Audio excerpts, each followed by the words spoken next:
Here's your wrestling news for February 11th, 2026. Your headlines for today include real reason behind CM Punk vs. Finn Bálor at Elimination Chamber, Raw vs. SmackDown creative imbalance causing tension among WWE stars, management steps in, big twist added to Reyes mega title bout, Bianca Belair's WrestleMania 42 status finally revealed, major update on AJ Styles and WWE's contract negotiations, reason behind Roxanne Perez's Raw absence revealed, Liv Morgan's shocking Raw remark, new locker room leaders, and more. Last night's Raw took a different turn when Adam Pearce officially sanctioned a title match between CM Punk and Finn Bálor for Elimination Chamber, granting both competitors their request to compete for the gold at the final premium live event before WrestleMania. New insight into the decision emerged during a recent edition of Self-Made Sessions. Ibu explained that Punk's upcoming defense against Balor is rooted in personal preference rather than storyline necessity. Expect this month to be mainly focused on Finn Bálor, though he's working Balor again mainly because he likes working Balor and has wanted to work Finn for some time. So there you go, Ibu said. According to that report, Punk has been interested in revisiting a program with Balor and pushed for the opportunity, leading into the Elimination Chamber title match being put in place despite the teased tension with Reyes. The development raises important questions about WWE's WrestleMania direction. Is Punk vs. Balor simply a short-term stop in Chicago before the Roman Reigns program resumes, or could the outcome at Elimination Chamber alter the championship picture entirely? Should WWE stay the course with Punk vs. Reigns at WrestleMania 42, or does Finn Bálor deserve a longer-term main event run if he capitalizes on the opportunity? A growing divide between Raw and SmackDown may now extend beyond branding and into how talent views creative direction inside WWE. During a recent Self-Made session, Self-Made Pro reported that frustration is building among several WWE superstars regarding the lack of clarity around long-term plans. I spoke to some people in WWE about a lot of what's been going on lately, and one of the things I heard was that there's some creative frustration. A lot of talents are kind of annoyed about not really knowing what their creative is coming up. According to the report, talents are beginning to recognize a growing distinction that Raw and SmackDown don't hold the same value internally. What's been starting to circulate is the talent understanding the creative difference between Raw and SmackDown. That's a thing now. There are people who know, like, oh, I'm on Fridays. Alright, well, we know what that means. The implication is that Raw, especially following its move to Netflix, is viewed internally as the stronger platform, while SmackDown on USA Network is being seen by some as secondary. The report also claims Roman Reigns has distanced himself from SmackDown and has reportedly refused appearances on the USA Network broadcast. The report further notes that management has been made aware of the situation. Apparently, the producers, creative teams, and Triple H are expected to address this with talent in a meeting. The upcoming AAA Mega Championship clash between Hijo del Vikingo and Dominic Mysterio just escalated from competitive rivalry to full-blown war, and AAA has officially raised the stakes. During the recent AAA taping set to air on February 21st, the contract signing for Reyes spiraled into chaos. According to Lucha Blog, the segment confirmed this will be the final AAA Mega Championship match between the two. But the stipulations are what truly change everything. If Vikingo loses, he can no longer challenge for the AAA Mega Championship. If Dominic loses, he is out of AAA entirely. That alone would be enough to headline any show, but Vikingo took things even further. In a shocking twist, he aired a video showing an attack on Mini Vikingo inside a hospital room, a clear homage to the infamous Steve Austin Vince McMahon hospital segment. Dressed as a doctor, Vikingo was shown assaulting Mini Vikingo in footage that stunned the live audience and pushed the storyline into deeply personal territory. The chaos didn't stop there. The segment also saw El Grande Americano confront El Ojo, with the original El Americano launching an attack. Interestingly, Dominic didn't intervene. All of this builds on Vikingo's earlier challenge, where he proposed adding a traditional lucha stipulation, Dominic putting his hair on the line. In Mexican wrestling culture, that's not just symbolic, it's legacy defining. Hair versus title would turn this into humiliation versus exile. Now, with careers and pride hanging in the balance, Reyes is no longer just about the AAA Mega Championship. It's about who survives and who disappears. If Dominic loses and is banned from AAA, what does that mean for his international presence? And if Vikingo fails, is that the end of his main event run? Enjoying the video? A quick like goes a long way in helping us grow and deliver more wrestling news you care about. Bianca Belair has not competed since WrestleMania 41, where she suffered a serious finger injury that ultimately sidelined her for an extended period. Despite the lengthy absence, a new update suggests WWE still plans to feature her at its biggest event of the year. During Selfmade session, Selfmade Pro reported that the company's sources confirm Belair is expected to be on the WrestleMania show. What remains unclear is the capacity of that appearance. Whether she's medically cleared for an in-ring return or scheduled for a non-wrestling role was not disclosed. In speaking with WWE sources, what was relayed to me is that Bianca Belair is expected to be on the WrestleMania show. Whether that's in a wrestling capacity or making a return on the show itself was something they declined to comment on to me. I said, hey, is it a return angle? Is she booked for a match?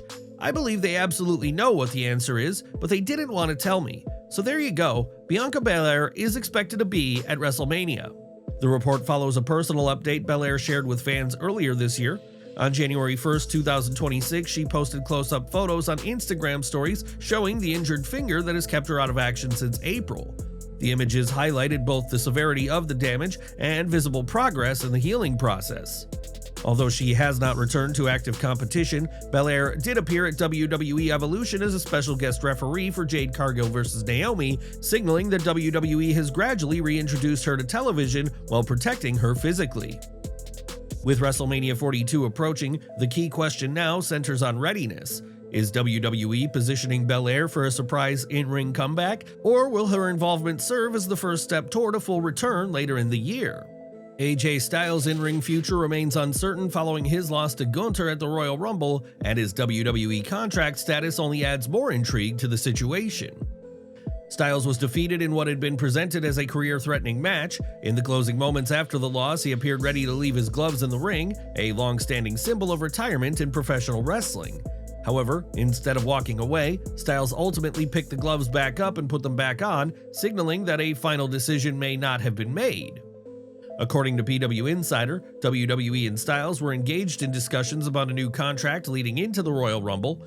No agreement was finalized prior to the event, which led to WWE moving forward with the match against Gunther as a possible farewell scenario if negotiations stalled. At this stage, there has been no confirmation that a new deal has been signed. Communication between both sides is reportedly ongoing, but if his current contract expires without renewal, Styles would technically be free to explore outside opportunities. That said, PW Insider noted there are no internal indications that he's preparing for an immediate return elsewhere. Styles also addressed the glove moment during an appearance on Stephanie McMahon's podcast, offering insight into where his mindset currently stands. I don't know, never say never, that's the saying. I think everybody's allowed at least once to come out of retirement. I'm not saying that I'll do it anytime soon. What if my son wrestles? The opportunity to tag with him once? You never know. So there'll be a time when the gloves never go back on. It may be now, but we'll see. The decision to put the gloves back on, rather than leave them behind, now feels more significant in light of the ongoing contract discussions. It suggests that while the Royal Rumble loss carried emotional weight, the door has not officially been closed. At 48, Styles' legacy is firmly established. The only remaining question is whether this chapter is the end or simply a pause before one final run. Did the glove moment signal unfinished business, or should WWE let the Royal Rumble stand as his final defining scene? Last night's Raw featured a heated confrontation involving 2026 Women's Royal Rumble winner Liv Morgan, Dominic Mysterio, and Women's World Champion Stephanie Vaquer, and the segment quickly escalated beyond a routine promo exchange. Morgan and Dominic opened the in-ring segment representing the Judgment Day, but before they could fully address the crowd, Vaquer made her entrance to confront the on-screen couple. What followed was a tense back and forth, largely delivered in Spanish, between Dominic and the reigning champion. As the exchange intensified, Vaquer made her intentions clear. The Dark Angel stated that she wanted Morgan to choose her as the challenger for the Women's World Championship at WrestleMania 42. Morgan, however, refused to commit. She made it clear she would not rush her WrestleMania decision, leaving the champion without a definitive answer as Vaquer prepared to exit the ring. The situation escalated in the closing moments of the segment. Morgan called Vaquer puta, a Spanish slang term widely recognized as offensive. The word translates directly to prostitute and is also used similarly in derogatory contexts. Vaquer reacted without hesitation. Instead of targeting Morgan, she turned and slapped Dominic Mysterio, igniting a strong reaction from the live crowd and abruptly ending the confrontation. With WrestleMania 42 approaching and Morgan still holding her guaranteed title shot, the tension between these three continues to build. If Morgan ultimately chooses Vaquer, this confrontation may have set the tone for a deeply personal championship feud. Should Liv Morgan make Stephanie Vaquer her WrestleMania opponent, or is WWE positioning this segment as a swerve before a different title direction is revealed? Roxanne Perez has addressed her absence from last night's Monday Night Raw, confirming that her recent time off is health-related. On February 10th, Perez shared an update through her Instagram story, revealing that she's currently unwell. The post included a photo of Get Well Soon balloons alongside a handwritten card from members of the Judgment Day. The note read, "We love you, little Roxy. Get well soon. Your family, the Judgment Day." Perez responded with a brief caption, "I love my JD family." While WWE has not issued an official statement regarding her status, Perez's post makes it clear she is taking time to recover from an illness. No additional details about the nature of the illness were disclosed. The update follows a demanding stretch for Perez. During WWE's Road to Royal Rumble European Tour, she reportedly received backstage praise for continuing to compete despite being less than fully healthy. She later entered the Women's Royal Rumble on January 31st and delivered a strong performance while even managing lingering physical issues. Now, after several weeks of pushing through a busy schedule, it appears Perez is stepping back to prioritize her recovery with visible support from her Judgment Day stablemates. With WrestleMania season approaching, who, in your opinion, will be the right opponent for Perez and why? Kevin Nash believes WWE has something rare in Gunther, and he doesn't want questionable booking decisions to dilute it. Speaking on Click This, Nash offered strong praise for Gunther's current run, describing him as one of the most legitimate heels the company has presented in decades. The WWE Hall of Famer argued that what separates Gunther from many modern antagonists is simple, authentic heat. According to Nash, fans genuinely want to see him lose, not out of boredom, but because they're emotionally invested in seeing him get beaten. "We have, for the first time, a fucking guy that actually has heat," Nash said, emphasizing that Gunther generates a reaction rooted in character rather than circumstance. With WrestleMania season approaching and major championship programs taking shape, Nash made his stance clear. He warned against placing Gunther into a conventional title-driven storyline that shifts the focus away from his personality. "Don't put him in a position where he has to make it about a belt. Keep him in personal feuds. If you constrain him to a title angle, then his heat is going to be hinged to that piece of metal as opposed to his personality. You get heat on a character, you gotta keep heat. You can't fucking let it die. Every time you shut the fucking heat off, it's gonna drop." Nash explained that Gunther's aura is built on old-school psychology and personal stakes rather than championship pursuits alone. He referenced the territorial era mindset he came up in and compared that philosophy to Jody Hamilton's heel work, where the character, not the championship, drove the heat.